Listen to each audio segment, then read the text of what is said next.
Esses dias eu estava conversando no clube de leitura, Clube Nossa Literatura, e perguntei se as pessoas são leitores reativos. Por que eu perguntei isso? Porque eu particularmente não sou uma leitora reativa. Mas o que isso quer dizer? Bem, pelo menos para mim, e eu posso estar equivocada e esse pode não ser o termo, mas foi o termo que eu cheguei nas minhas experiências de leitura. Eu leio livros, mas eu não sou uma pessoa que expressa emoções físicas enquanto eu leio o livro. Por exemplo, se eu estou lendo um livro que é divertido, eu não fico soltando gargalhadas. Se eu estou lendo um livro emocionante, eu não choro. Se eu estou lendo um livro de terror, não que eu costume ler muito porque não me agrada tanto o gênero, eu não sou de ficar me assustando e tudo mais. Porque não é porque aqueles livros, aqueles textos, contos, romances não estejam me causando isso. É só porque eu não tenho muito hábito de reagir fisicamente. Porém, alguns livros ao longo da minha trajetória já me causaram isso. Por exemplo, eu já chorei com o final de 100 Anos de Solidão porque eu senti uma melancolia aterradora no final. Eu já soltei gargalhadas lendo Don Quixote porque simplesmente não tem como não reagir dessa forma com as tiradas do Sancho e do Cavaleiro Don Quixote. E também a última que me acometeu e que foi o que gerou toda essa dúvida que eu mandei lá no clube pro pessoal, lá no grupo, foi que lendo Ausente por Tempo Indeterminado, focou? Isso. Do Júlio Ramón Ribeiro, é um escritor peruano, ele nasceu e faleceu no Peru, porém ele viajou bastante, principalmente para países da Europa, principalmente para a França. O Júlio Ramón Ribeiro é um dos principais expoentes contistas ou da prosa, porque ele também tem alguns romances, crônicas, mas foi nos contos que o cara se tornou o bambambam. E foi lendo esse livro, que saiu recentemente pela editora Carambaia, que eu lembrei, nossa, esse livro me causou reações físicas. Em um determinado conto, em que é um pouco mais de suspense e as coisas vão sendo, digamos, soterradas e fatos vão sendo cobertos um por outro e você fica agoniado, apreensivo, querendo descobrir, querendo chegar logo no final. Quando chega no final, e é muito engraçado que durante o conto inteiro você pensa, com certeza o desfecho vai ser esse, já sei o que ele vai fazer. E quando chega no final não é nada do que a gente pensou, pelo menos não foi nada do que eu pensei. E eu simplesmente fiz, eu dei um grito e eu fiquei, não, por quê? Aí eu, ao mesmo tempo que eu tava vivendo essa experiência, ao mesmo tempo eu pensei, meu Deus, um livro me causou isso, que coisa deliciosa, que coisa gostosa. Sério, eu fiquei muito, ai, que delícia, gente. É muito bom quando um livro causa isso na gente, pelo menos eu acho muito bom. Não sei como é com vocês. Esses contos do Ausente por Tempo Determinado, em espanhol, leva o título de Solo para Fumadores, que é o primeiro conto desse livro aqui. Porém, o Só para Fumante já saiu aqui no Brasil, mas nomeando outra coletânea, que não é essa coletânea original. Então a Carambaia escolheu colocar Ausente por Tempo Indeterminado, que é um dos contos desse livro também, justamente para diferenciar as edições e para não rolar nenhum tipo de confusão. Aqui nesse livro são 8 contos e são contos relativamente longos se a gente for comparar com essa forma do conto, né? Que é normalmente mais conciso, que é uma história mais rápida. O Júlio Ramón, ele gosta de desenvolver melhor as histórias que ele está contando. Então tudo que ele coloca ali no conto, mesmo que certas coisas, personagens, objetos e contextos ele não desenvolva aprofundadamente, mas ele coloca num contexto em que tudo parece tão conectado, tão desenvolvido, que parece que tudo que está ali tem que estar ali e está muito aprofundado, está muito desenvolvido. Mesmo que os contos sejam mais longos, mais extensos em quantidade de páginas, a gente não sente passar. Eu li esse livro muito rápido, eu devorei, na verdade, mas eu particularmente gosto de ler livros de contos, digamos, de um por dia. Eu pego um conto, leio e aí deixo para ler o outro só no outro dia. Só que com esse livro eu queria muito resistir a isso, porque eu ficava querendo ler mais, mas eu não, vou resistir. Então em uma semaninha, porque ele também não é tão extenso, mas em uma semaninha eu destruí esse livro, li tudo e fiquei realmente impressionada. Eu ainda não tinha lido nada do Júlio Ramon Ribeiro, eu só tinha lido algumas crônicas na internet, mas eu não tinha tido acesso a nenhum livro dele ainda. Então eu fiquei muito feliz porque o Júlio Ramon Ribeiro ele é muito querido, não só pelos peruanos, mas por leitores de toda a América Latina, de toda a Europa, enfim, ele é um escritor muito querido, porque ele realmente merece ser muito querido, porque o cara domina o que ele está fazendo.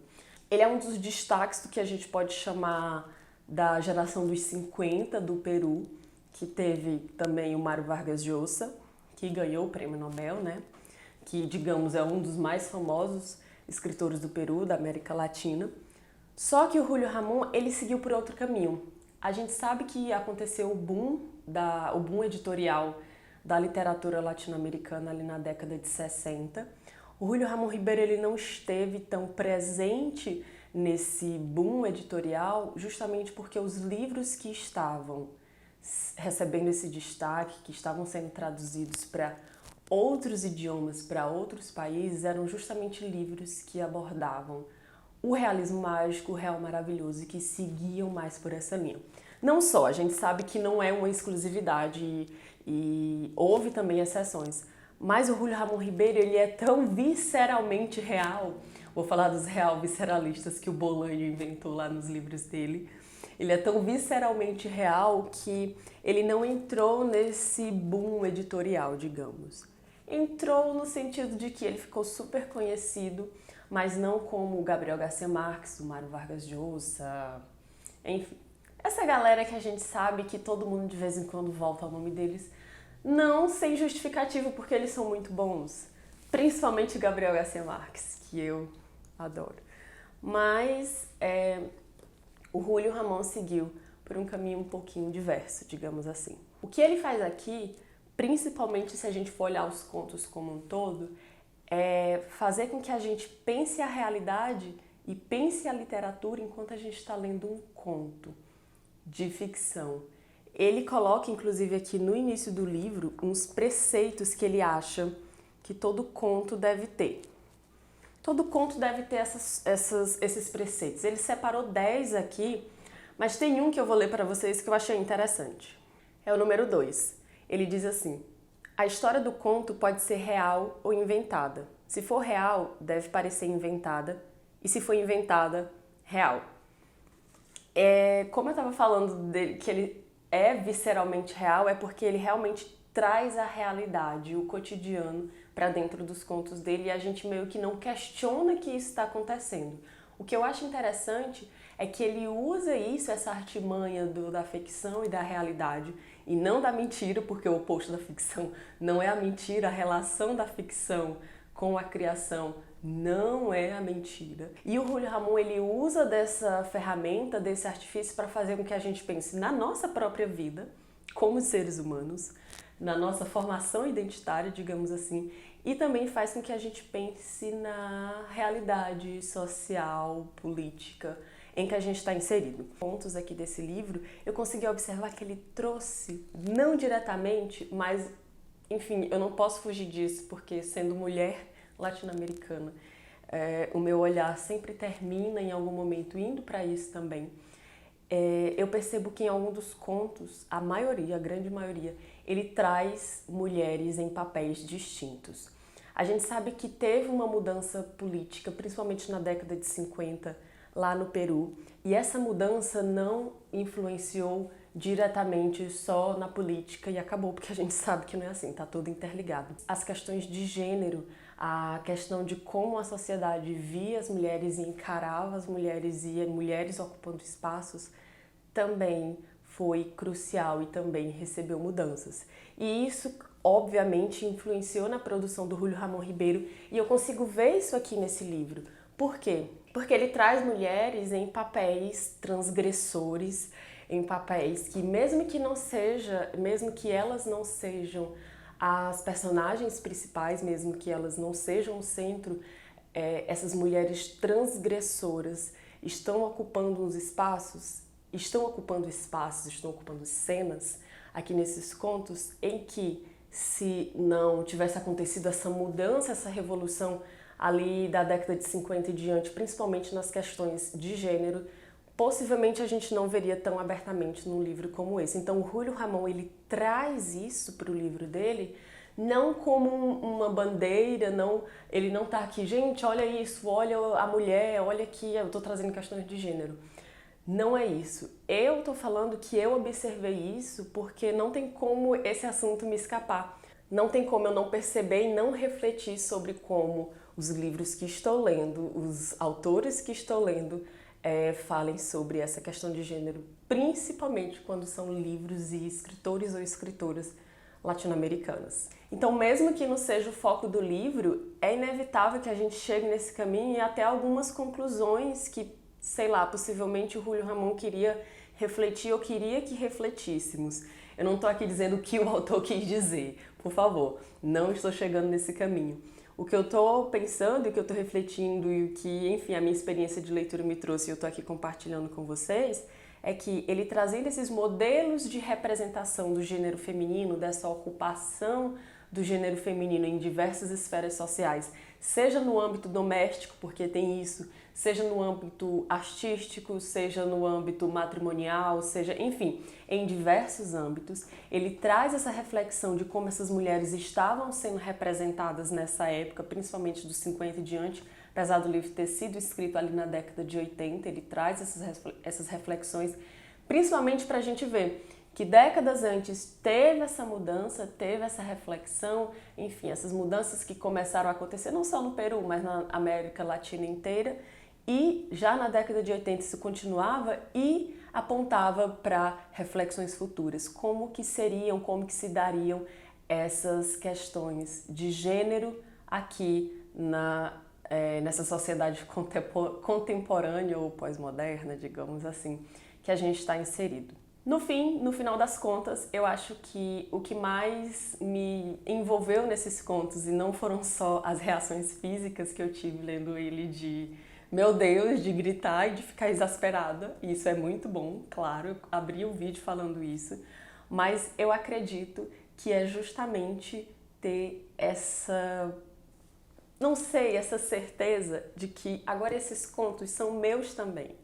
É como que eu li aqui Só para Fumantes, eu li Ausente por Tempo Indeterminado, eu li Chá Literário, eu li A Solução, enfim, eu li esses contos e terminei dizendo, nossa, eu posso contar essas histórias depois para as pessoas, eu posso estar numa roda de amigos, eu posso estar num encontro literário, eu posso estar aqui conversando, enfim, com outras pessoas e dizer, gente, então, tem essa história disso, disso e disso, porque é como se essas histórias que Julio Ramón escreveu agora fizessem parte da minha vida também. Não foram só histórias que eu li e que enquanto eu lia eu pensei, legal essas histórias e fechei o livro e acabou, não tenho mais conexão com elas. Não existe isso com as histórias do Ribeiro. Ele simplesmente escreve e ele se desenlaça das histórias dele, ele simplesmente corta qualquer vínculo com as histórias dele porque ele quer que nós, leitores, é que criemos esses vínculos e nós, leitores, que passemos adiante essas histórias, porque agora essas histórias fazem parte da nossa vida, agora essas histórias são nossas. Então, é um livro que, obviamente, depois de eu estar esse tempo todo falando super bem, eu recomendo demais, não só por, nossa, é um escritor peruano, super consagrado, nada disso, mas é porque todas as glórias e aplausos e elogios que o Julio Ramón Ribeiro recebeu durante a vida dele inteira são completamente honestas e merecidas. Estou muito feliz pela Carambaia ter lançado esse livro, eu gosto muito quando editoras voltam os seus olhinhos maravilhados para a literatura latino-americana. Vocês sabem que isso é o que move esse canal, o que move a minha vida de leitora, então não tem como eu estar mais feliz e não estar mais feliz de compartilhar essa experiência de leitura com vocês.